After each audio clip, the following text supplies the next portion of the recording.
Hey guys, welcome back to Super Mario Bros. 3, and this is part 6, and we're at the end of World 5. This guy's a bird. He's like a albatross. No, I don't know what kind of bird he's supposed to be. Stupid duck, goose, duck, turkey, duck, mosquito. Okay, this is clearly stupid commentary. We should start over. Wow, good job. Many cannonballs, many great time. Great time was had by the Bullet Bills. So today is November 18th. It's 9 p.m. And I felt like I felt kind of bad for recording this episode off for a bit. I just felt kind of out of the swing of things. I just felt really tired and really burnt out, and every time I would psych myself up to record this video or record the commentary for it, I would be like, no, I don't really feel like it, or I don't know what to talk about, or I would rather, lie in bed and, or lie on the couch and do whatever else it was that I was doing this week, like, I don't know, watching somebody play Tomb Raider 3. That was, part of what I was doing this week. Also hung out with my parents a bit. My mom and I are in a choir together, so it's a choir that's kind of like a social club that meets for weekly rehearsals.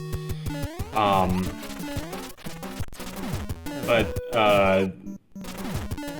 this past weekend was like a potluck, so we had to bring food, and it was also like a very long rehearsal. It was like 4.5 hours or something. And I sort of feel weird because I don't know that many of the people there, and there are a lot of people there who already know each other, so I sort of feel left out, but, anyway, that was Roy. That was big guy who shake the ground when he jump, so you have to avoid getting killed. Yeah, anyway. So yeah, my mom and dad have both been helping me with, house stuff and doing grocery runs and, getting me dumplings. I don't know. No, that's, Dad and I just hung out. Dad came up to my neighborhood to hang out, and we had some Chinese food, and, I showed him a game called Hydro Thunder, for the N64, so that game is pretty cool. It's about what it sounds. It's like a classic Midway arcade game, and it's like a boat racing game. So I don't know what you would call boat racing, but it is that. It's harder than car racing. I will just say that. And then we played some Mickey's Speedway USA, which is a great game. But I like Hydro Thunder. I can't describe why I like it, but it's just really fun to look at. The visuals are really cool. There was one level, because it starts you off with 3 easy levels, and you have to finish top 3 for all of them to unlock the next set of courses. And there was this one level called Arctic Circle that I remember I was trying over and over and over, but like the best I could do was finish in 4th place. And then while my dad was here and we were hanging out, I finally finished the race in 2nd place, and I was so excited, and I gave my dad a high five and everything. So that was fun. It was funny because, like, my dad was, like, all dressed up in his suit and tie because, my dad's a teacher, so he was still dressed up for work, like, when he came up to visit me. And then, my dad tried to play, but he doesn't really play video games, so he had a very hard time with the racing games. And he had a hard time with Mickey's Speedway USA also. Anyway, welcome to World 6 of Super Mario Bros. 3. This is the Ice World. I remember... I think it was summer of 2014, and I finally played this game enough so that I was good enough to get to this world, and it was really exciting. I've always loved snow levels in video games. They always make me happy, so... I like how... Oh, I love the way this map looks. Now, as far as the background for these levels, I always thought it was kind of goofy, because it just looks like a pinstripe shirt. It's got these goofy-looking white and blue stripes in the background, and I'm like, well, you tried. You tried to make it look cold. I guess it makes it look more cold than if it was just a solid blue background. So it's kind of a creative solution with the limited colors they had. This Hydro Thunder level, though, it was called Arctic Circle, and it was the coolest thing because it was, the sky was kind of purplish, sunset color,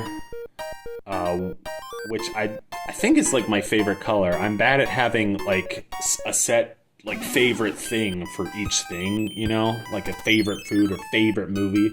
It's like I want to have room to change my mind, you know. But I think that kind of sunset, like magenta glow of the sky at sunset is my favorite color. Here I wanted to start this level over small, just so I could get under this gap more easily, but I figured out a way to do the ducking technique in this game more consistently with this controller. It's just the N64 controller. It's a little bit awkward. Good job.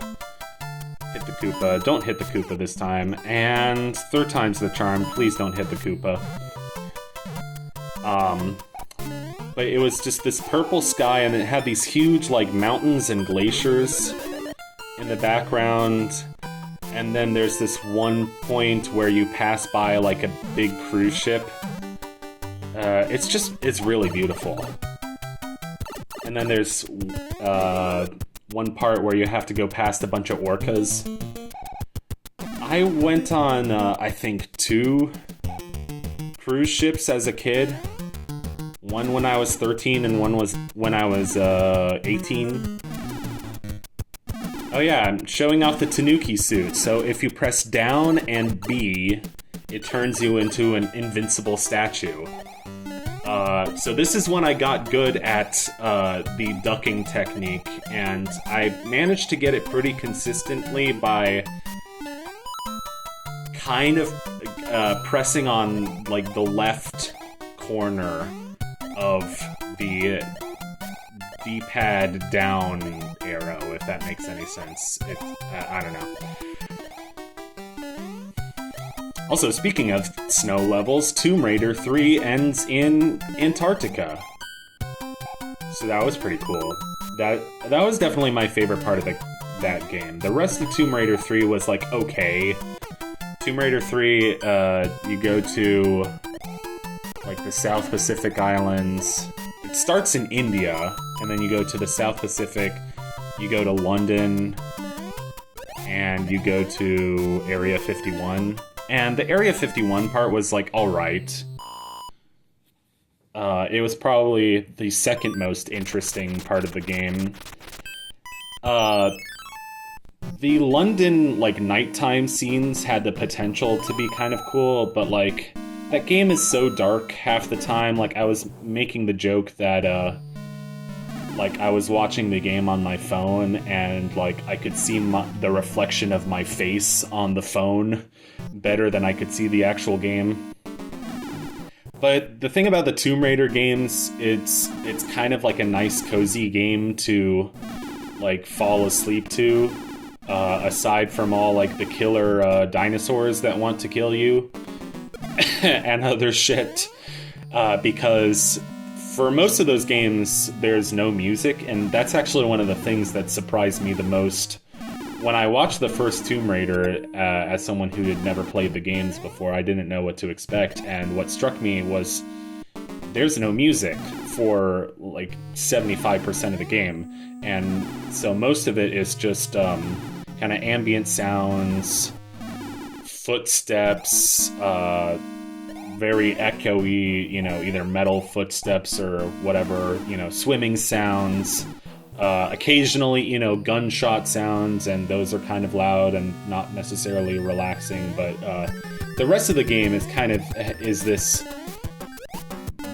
nice blend of mysterious and relaxing. Probably not relaxing to play, but relaxing to watch.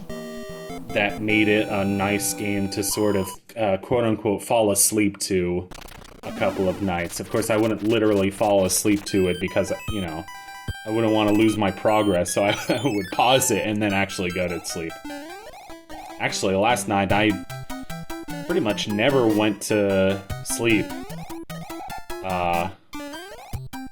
I was up all night last night, and I don't really know why. I was just... And sometimes I like pulling an all-nighter, because... I like 3 a.m. because it's just...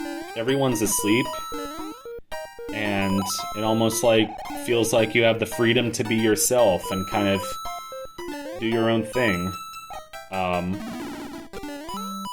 And when your favorite thing to do is just kind of hide in your room and play video games or make music or whatever it is, or read a book, it's great. It's so peaceful.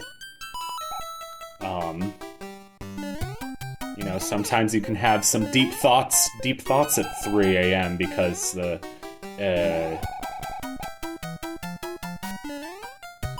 noise of life starts to slow down and you actually have time to think about what you need to think about. But yeah, not sleeping on a regular schedule leaves you feeling pretty damn exhausted. But I remember over the summer I was, I got into a routine where I was pulling all-nighter after all-nighter. Is this the level I think it is? So because the Tanuki suit is kind of rare, I was really abusing save states a lot just so I could keep the Tanuki suit for as long as I could. So that might get kind of annoying and be like, hey, you're cheating. And it's like, yeah, I just want to hang on to the Tanuki suit because it's so cool. And because this is like the only game it appears in, at least until NSMB. I'm not sure which NSMB game it's in. If any of them. Or maybe, what's it called? 3D Land? If it's in that. I don't actually know 3D Land super well. Or 3D World. I feel like I don't know handheld games as well as I do console games.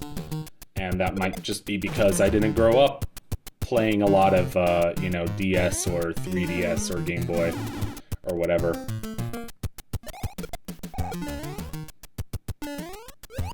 But yeah, this is a good level to have the Tanuki suit for because this is the puzzle level, which is... I'm always a bit intimidated by this level. I'm like, oh, I'm not a good enough Mario player to handle this level. But, I know what to do. But the difficult part, the most difficult part of this level is not losing the Koopa shell. And, unfortunately... I do think the Koopa shell respawns when you go off screen and then you come back. Yeah, okay. So the difficult part is not getting killed by the Koopa and getting P-speed. And then once you do that, you're good to go. Pretty much. Yeah, some of those puzzle levels can really be the most intimidating. Hey, one of each. can really be the most intimidating levels in Mario 3 because if, like, you start out playing Mario, you're like, oh, go from, like, left side of the screen to right side of the game and jump, right side of the screen and jump on enemies, and it's that simple. But then you actually have to start using your brain, and it's like, what? I thought this was a Mario game. I didn't think there was, no, Tomb Raider 3? Or what is this shit? I don't want to use my brain. My brain is a pile of cabbage and leeks. I like leeks. Leeks are a great vegetable. Are leeks the same as scallions? No, right? Maybe? I'm not sure. I don't know. They're good, regardless of what they are. I don't discriminate. I do not do the discrimination. All vegetables are good. Just kidding. I like the vegetables that I like, and I don't like the vegetables that I don't like, and that's all I'm gonna say about that. I'm a vegetable racist. No, I'm kidding. Hey, you're allowed to eat the food that you want to eat without forcing yourself to eat the food that you don't want to eat all the time. Now, like, you should eat healthy, but you should also enjoy food. You know what I'm trying to say? I don't know what I'm trying to say. You know, once you get to a certain point, it's like, hey, I can cook for myself. And I can, you know, order McDonald's every day, or I can cook for myself. And it's like, hell yeah, you should cook for yourself. You should put some onions and some fish in a pot, and maybe some butter, and, like, just see what happens.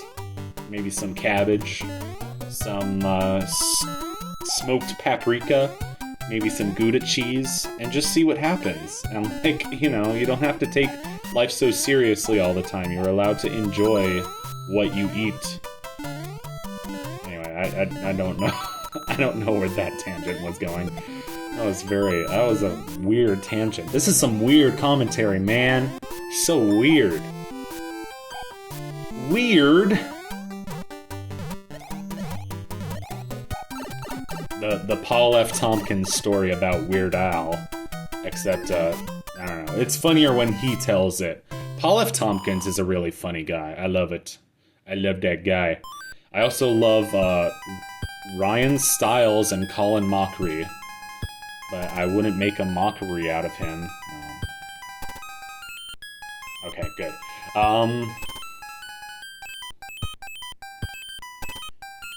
I always enjoy the, Whose Line Is It Anyway, the Drew Carey era.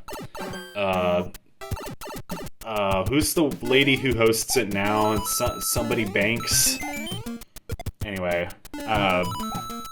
you know, I'm glad that they still have Ryan Stiles and Colin Mockery and Wayne Brady, because they really are the most talented people on that show, but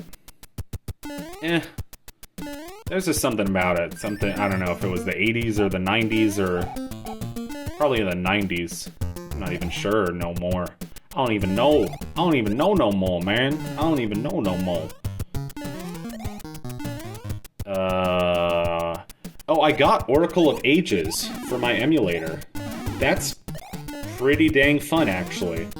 I have some of the same, like, D-pad issues with trying to play a Game Boy game with my N64 controller, but other than that, I'm having fun with it.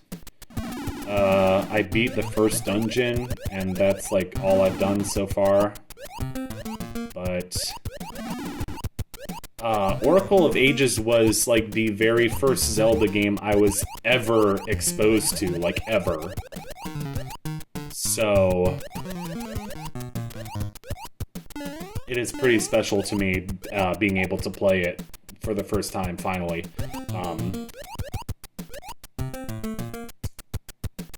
I also saw that somebody remade Zelda's Adventure for the CDI, which is one of the 3 CDI Zelda games. There's Link the Faces of Evil and Zelda Wand of Gamelon, which are like the 2D like, weird ones, where they're almost like Metroidvania, except they have the super like corny animation cutscenes. And you will find my house. But Zelda's Adventure is the one that's more differenter, and it's actually kind of like an unusual top-down adventure.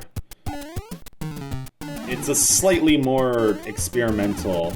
It's more like a typical sort of Zelda game, but still not exactly like a typical sort of Zelda game, but it translates super well into... so this guy actually made a, like, homebrew Game Boy, like, Oracle of Ages style recreation, like, pixel for pixel of Zelda's Adventure for the CDI. I feel so dumb when I take forever to explain something that could probably be explained in like 2 or 3 seconds by a more skillful orator. Like, I remember in high school, my history teacher used to tell me, oh, here's the negative question block, as I like to call it. It's just one of the few question blocks in the game that doesn't look right. It has negative colors, man. It just looks so negative. Why are you so negative all the time, man? Anyway, here we have Womps in ice blocks. They're freezer Womps. Oh, I was... Sometimes I make myself laugh with the stupidest things. And I was recording some B3313 for post-commentary purposes the other day. Which, that game is so fun to just dick around and explore and try to get as much stuff as you can without looking at a walkthrough. But I got to one level where I was looking at the thwomps, and the thwomps in that game have, like, the goofiest expressions, but they also have, like, the pencil-thin mustache. And so I was like, oh, these thwomps look like John Waters. And that's it. That was the whole joke, was like, these are the John Waters thwomps. But I thought that was so goddamn funny that I couldn't wait to do a video where I made that exact joke. And here we have Freezer Thwomp, the mega ultra mighty thwomp of Freezer Nation. Freezer Nation, that sounds like a crappy, like, hip-hop record label. Like OVO, October's Very Own. And then you put the O and the V and the O, and it looks like an owl. Wow, so creative. Stupid, I don't know. I don't listen to hip-hop or rap or anything, but I just think it's hilarious that cheese and pie